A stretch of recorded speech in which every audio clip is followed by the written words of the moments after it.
क्या कभी किसी ने आपको बिना कुछ लिए मदद की है? क्या आपने सोचा है कि कोई मासूम सी बच्ची आपकी किस्मत बदल सकती है? आज की कहानी है एक साधारण गरीब लेकिन बेहद भक्तिभाव से भरी स्त्री की, जो रोज मां लक्ष्मी से कुछ नहीं, सिर्फ शांति मांगती थी। लेकिन उसे जो मिला वो कल्पना से परे था। राजपुर गांव में सविता अपने पति शंकर के साथ रहती थी। शंकर की मां रुक्मिणी बड़ी ही तेज तर्रार और संकुचित सोच वाली थी। उसे सविता कभी पसंद नहीं आई।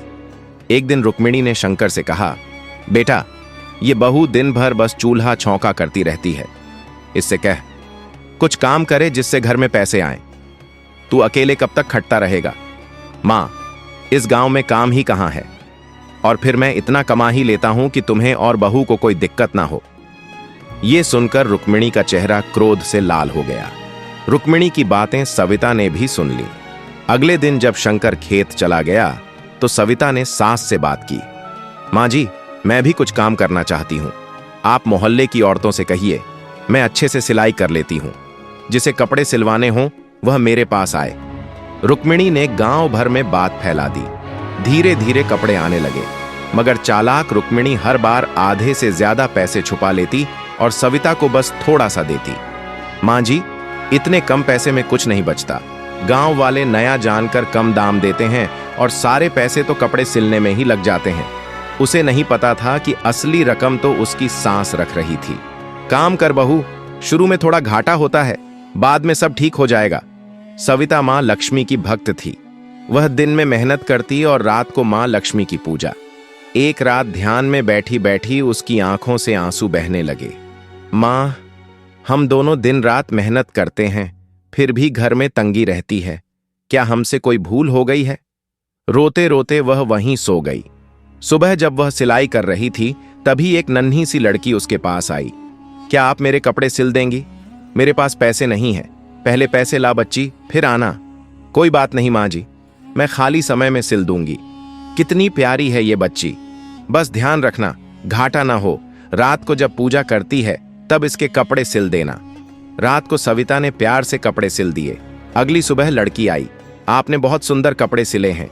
मेरे पास देने को पैसे नहीं हैं, पर यह मिट्टी का घड़ा है, इसे रख लीजिए। इसमें जब भी पैसे रखें थोड़ा हिस्सा इसमें डाल दिया कीजिए। सविता ने वैसा ही किया। हर बार पैसे बचते तो वह थोड़ा उस घड़े में डाल देती। एक रात सविता चुनरी सिल रही थी। अब क्या कर रही है बहू? मां जी, मां लक्ष्मी के लिए चुनरी बना रही हूं, कल मंदिर में चढ़ाने जाऊंगी। अगले दिन सविता चुनरी लेकर मंदिर जा रही थी, तभी वही लड़की रास्ते में मिली। ये तो बहुत सुंदर चुनरी है, क्या मेरे लिए है? नहीं बेटा, ये मां लक्ष्मी के लिए है, तुम्हारे लिए भी सिल दूंगी। नहीं, मुझे यही चाहिए। मां लक्ष्मी को मान लेना कि दे दी। सविता बहुत समझाती रही, पर बच्ची मानती ही नहीं। आखिरकार वह चुनरी उसे दे दी और खुद मंदिर जाकर पूजा कर लौटी। शाम को उसने जब घड़े में पैसे डाले तो कोई आवाज नहीं आई। मां जी, आज घड़ा आवाज क्यों नहीं कर रहा? कहीं कोई सिक्के तो नहीं निकाल ले गया? सविता ने घड़ा खोला और दंग रह गई। घड़ा सोने के सिक्कों से भरा हुआ था।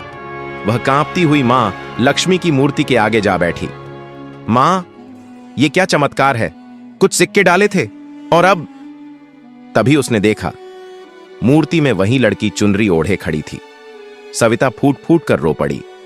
मां, आप खुद मेरे घर आई और मैं आपको पहचान न सकी, क्षमा कर दीजिए। मां, अगर सच में आप ही मां लक्ष्मी हैं तो कृपया मुझे अपना दिव्य स्वरूप दिखाइए। मुझे आपके चरणों में नतमस्तक होना है। यह सुनकर वह छोटी सी लड़की मुस्कुराई। एक दिव्य प्रकाश उसकी देह से निकलने लगा। धीरे धीरे उसका रूप बदलने लगा। फटी हुई फ्रॉक की जगह अब रेशमी लाल साड़ी दिखाई दी। उसके माथे पर चमकता तिलक, गले में सुनहरे आभूषण, हाथों में कमल और आशीर्वाद की मुद्रा, सिर के पीछे तेजोमय प्रभामंडल। सविता की आंखें विस्मय और भक्ति से भर गईं। वह तुरंत जमीन पर सिर झुकाकर दंडवत हो गई। मां लक्ष्मी ने मुस्कुराते हुए कहा, सविता, तुम्हारी भक्ति, सेवा और निस्वार्थ भाव ने मुझे प्रसन्न किया है। तुम धन समृद्धि की अधिकारी हो। उस दिन के बाद सविता, रुक्मिणी और शंकर तीनों मां लक्ष्मी की पूजा में लग गए। सविता का काम चल पड़ा। घर में सुख शांति आ गई और सविता को समझ आ गया कि सच्ची श्रद्धा और निस्वार्थ सेवा कभी व्यर्थ नहीं जाती। मां लक्ष्मी की कृपा पाने के लिए इस वीडियो को लाइक करें, शेयर करें और चैनल को सब्सक्राइब जरूर करें।